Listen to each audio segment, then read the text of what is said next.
Hey, this is the PP Dad, and in this podcast, I'm going to be talking about how breaking new ground, making progress to break new grounds, requires decisive, deliberate effort. Okay, so in this podcast, I'm going to get a little bit personal with some of the things that I personally experienced in my life. And I mean, these are details I feel that are necessary for you to understand this topic a little bit better. Well, first and foremost, I have ADHD. I still have it, but you know what? The good news is that I've overcome it. And this used to be a big problem for me in the past, and I have had to basically take a drug called Ritalin in order to help me to process the information that was coming to me. Otherwise, I would have massive challenges in studies or at work. And I was always a consistently top 5 to top 7 students from grade 1 to grade 4 in school.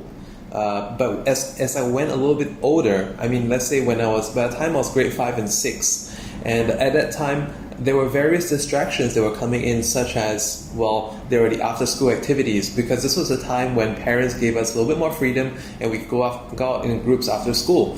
And, sometimes it could be computer gaming, it could be, at that time it was like Magic the Gathering.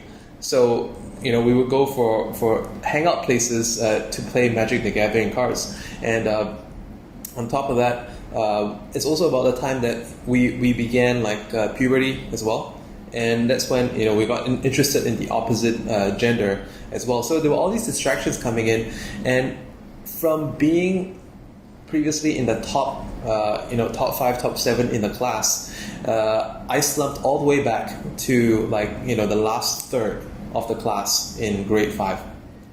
I was devastated because I've never scored that bad, grades before, and at that point of time, what I felt, I was struggling to understand what was happening to me, and I recall how I described it to my parents. I was like, I'm doing everything as normal. It's not that I'm not trying. Well, yes, as a matter of fact, I was getting more distracted, but at the same time, I felt as though when things were coming to me, it was going over the top of my head. Information was going over the top of my head. And because of the pride that I had for being, constantly in the top of the class, suddenly I felt it was foolish of me and out of character to ask for help, so I didn't. And this actually stuck with me for a couple of years. I made through high school with fairly decent, above average, but not the best. Okay, I had many of my friends who were constantly in the top 5, top 7 of that time. They were still top 5, top 7 in high school as well. But for me, I climbed back from being in the bottom third of the class to maybe being in the second quarter of the class. Okay, I was constantly in the 25 to 50% range, which wasn't particularly glorious, but it was better. Okay, and I was in actually one of the better classes, but it actually stuck with me past high school and even to pre-university as well, and even in university. Come to think of it. And where it comes to a certain point in every subject, in every class, and in every topic, when I get to a certain point, it will go over my head. And by the way, this is before I found out about that I had ADHD, and my parents were not aware of it as well. And I basically, took no medication until then. It was years later. In fact, only within the last 3. Yeah, it was 2 years before COVID, 4 years ago, that I found out that I had ADHD, and I started taking Ritalin for it. And during that time, finally, when I go to seminars, things were just processed in time. And I realized that I had missed out so much in life. But here came the challenge. during COVID, there were lockdowns, and it was no longer easy to get out of the house, and the place that I went to for my regular assessments and medication closed down because the doctors went back to their parent countries. And it was not freely sold, and to go through the other channels to get Ritalin, it was just too expensive. And And being in Thailand, I didn't want to get into a situation where I get prescription medication, and that happens to be classified as well without having a prescription. And getting caught for it, because it's quite a heavy offense. I've seen some people get in trouble for that, and I thought it's not worth the risk, especially when I've got kids, right? So I found myself in many new situations, especially in brokering. Okay, when I meet with people who are of a higher, what I perceive to be a higher level than myself, and when these people see substance in me, and want to connect on the same level, when I personally felt that I wasn't at that level yet, I was like, wow, I cannot possibly back out. Quitting is not an option. I can't say that this is not, I can't say that I can't do this. I can't say that this is beyond me. And I can't say that give me some slack, because it would be extremely unprofessional. But I had to rise to the occasion. And that required determination. I had to tell myself that whatever it is that they expected me to figure it out, I had to figure it out at that time, on the spot. I had to figure it out here and now. Not tomorrow, not tonight, not maybe I'll speak to someone who knows about the topic, because there's no one else I could speak to. I mean, when you're in a deal that you are bound by a non-circumvention, non-disclosure agreement, there's just no one you can ask apart from within the group, which everyone cares for their own benefit as well. So there really isn't much option, and none of my close friends are doing the same business to the same level that I'm doing, and most of them are not even in this industry. So I had to figure it out. Fast forward, to the deals that I'm doing, like today. I'm involved with members of government, members, people who are economists, politicians, politically associated people, billionaires in some cases, and people who are under the radar. And it's an extremely sensitive group of people. And I will even look back on my previous. I actually like to record conversations. Some of it is conversations with myself, and I compare the kind of content that I put up from years ago and now is totally different. I've seen how I progress, and I've seen how many friends and peers that I've outgrown simply because they can't keep up. And it kind of reminds me of how I couldn't keep up back then in school, and I actually never really tried to do so. And I tried, but I was able to, I kind of like settled for second best, for third best, or fourth best. I would say maybe, no, that's even too kind, 10th best, 12th best. That's more likely. Are you in such a situation as well? Are there situations where you felt that you could have done better? You felt that maybe with a little bit of more time and opportunity and people to consult with, that you could have done better? Ever had times like that? Today, tomorrow, next week, whatever, when you reach a similar experience, when someone is demanding of you more than you think you're currently capable of, all right? Let's take things in a more statistical approach, okay? Baby steps. Let's assign that thing that people demand of us an index. Where are we at right now? And how much more do we need to be? Would that be 110% of myself? if it's 110% of what I am today, well, that's not too tough. I could strive another 10%. But if that's 300% of right now, I'd rather say no. Because if I had to make 200% progress on myself today in 2 days, I don't think it's in me to make that kind of progress. Well, I don't know about you. Maybe you're better than me. Maybe you can make 200% progress on yourself within 2 days.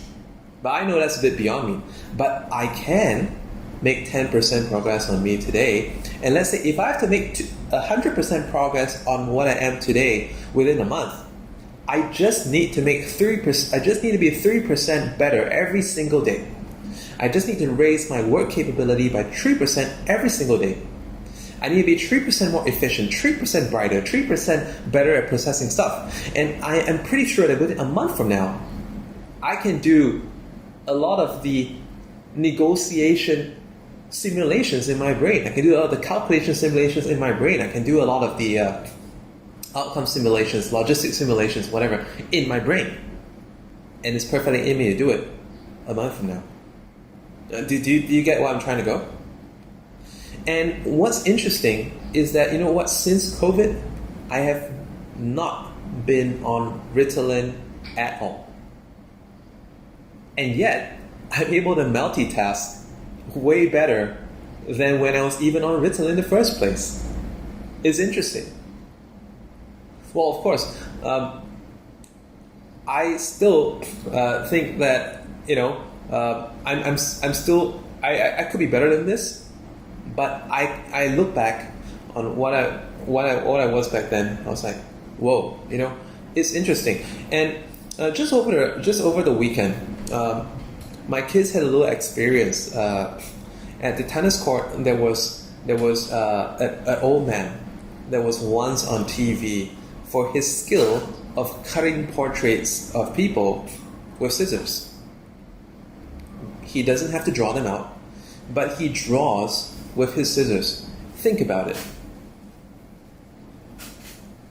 What was most interesting about the way he does it is that, you know, he was describing the process to my kids, and you can imagine along with me that, you know, okay, we make the first cut, that will be for the collar. The second cut will be for the length of the neck. Does this person have a long neck or a short neck?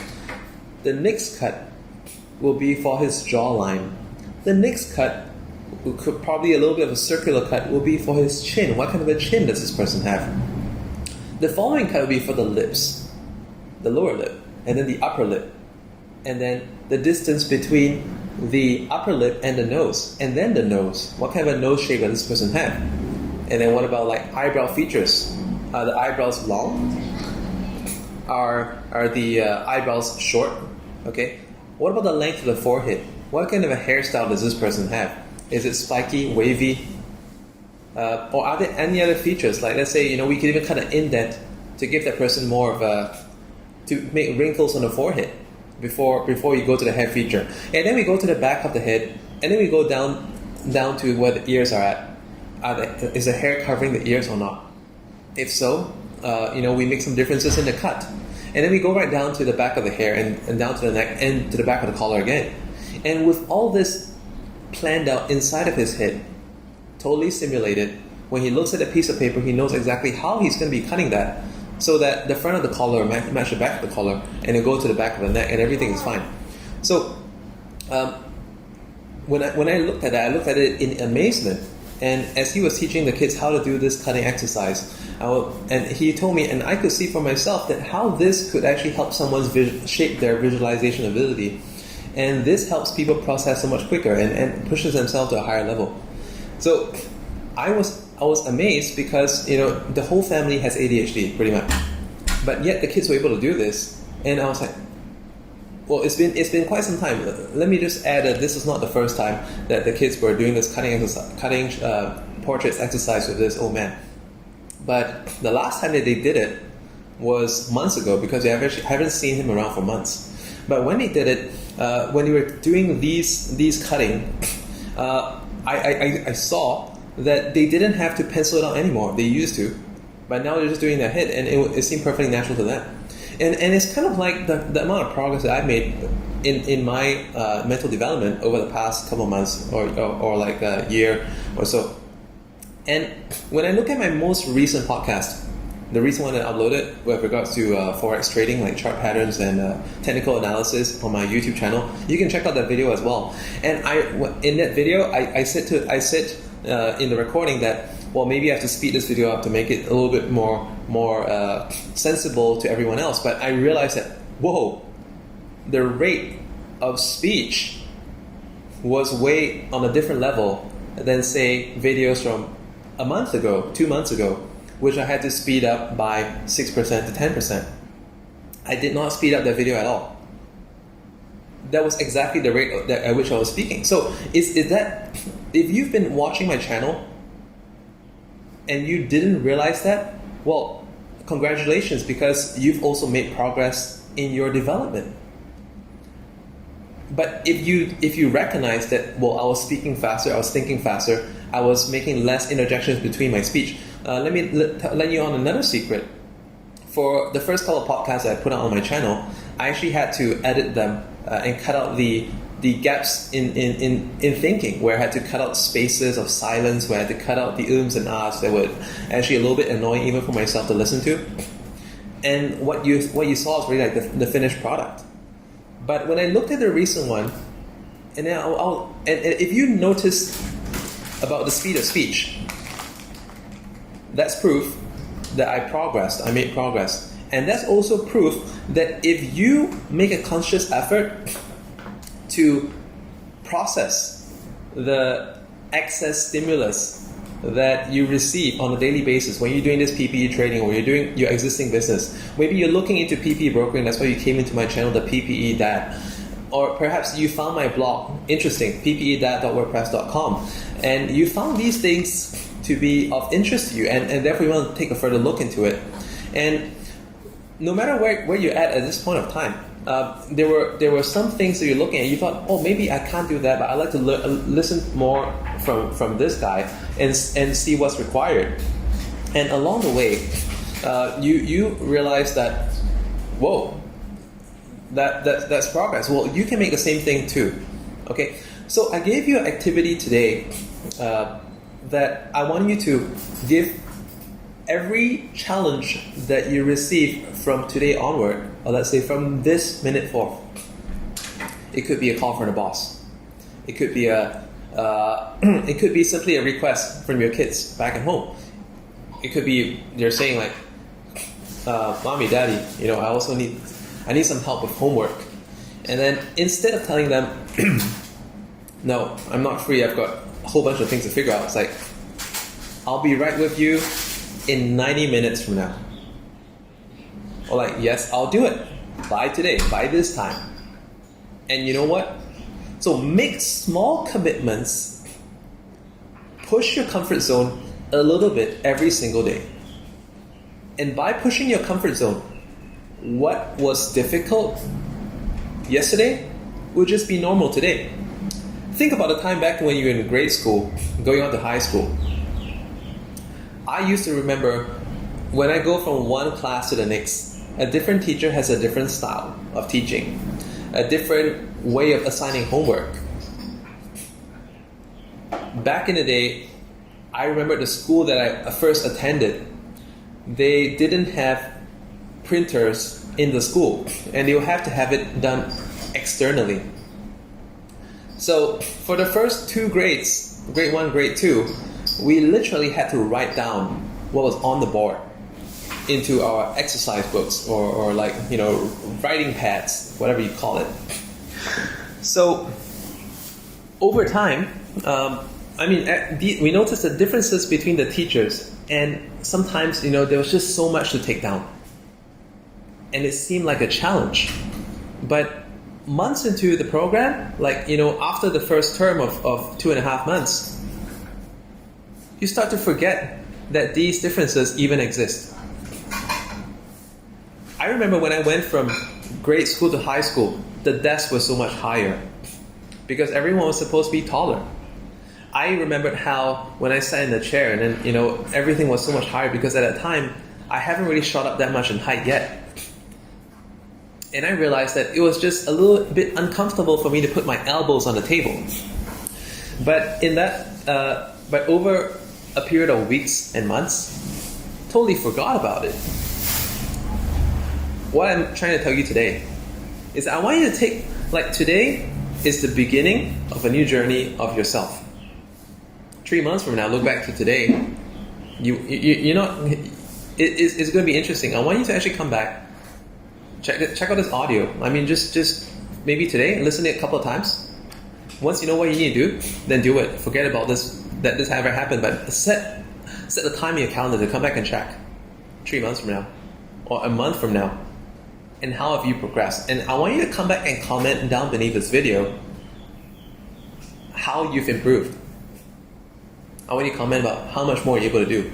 Comment how much more you're able to, to achieve. How much more commitments that you can make and actually perform. How many more deals that you can say yes to. In one of my recent podcasts about PP brokering, I talked about how you just basically need to constantly do more stuff. Abundance, right? Abundance, and with the abundance, there's a lot more things going on. And when you have a lot of things going on, you start to pay less attention to the stuff that's not actually happening for you. This is going to guide you to abundance. This is going to guide you to making more commitments that you will perform. And I guarantee you that today, start making these progress. Assign a number to every task that comes to you and decide which task you want to pick up. One of the things that I learned about myself as well is to be very straightforward and forthcoming. Whatever I can do, I say. Whatever I cannot do, I say as well. And for negotiation, that's actually a plus. Because if the other person likes you enough, they will say, I want you to do it. I'm willing to do it on your terms. And lo and behold, there it is. You don't have to push yourself, 120%. You just 10% more than right now is enough. And there you have it. So I hope this podcast helps you. And please feel free to share this with your friends. And whether it's someone else in the PP business, someone else who you know at work. I know some of you, because I do podcasts and videos about many different things. I do a bunch, although I call myself the PP dad, and a bunch of side hustles that I do. And you could be here for a totally different reason. You could be on my channel because of the binary videos that I do, the Forex videos that I do, the crypto trading, the yield farming videos that I do. You could be here from the early days where I was just basically putting up some samples of masks or gloves and stretching them out for people to see. But whatever that reason is, well, I'm glad that you're here today. And I hope that I've added some value to you today. And if you have been saying yeses along with me throughout this whole process, or actually imagining the things along with me, I can guarantee you that you've already made micro commitments to yourself by listening to this. You may not realize it, but yes. Sorry, I was just messing with you. But yes, messing with you in a good way. NLP is actually one of my interests. I have not formally learned it, but I've been listening to a lot of speakers who practice this as well. So I hope that I have been giving you small steps, baby steps, to help you make progress. And move forward. And I wish you all the best in all your endeavors. And come back to this channel for more. Subscribe and hit the bell icons button so that you're notified when I put out new content. Thanks for listening to me and spending your time with this podcast.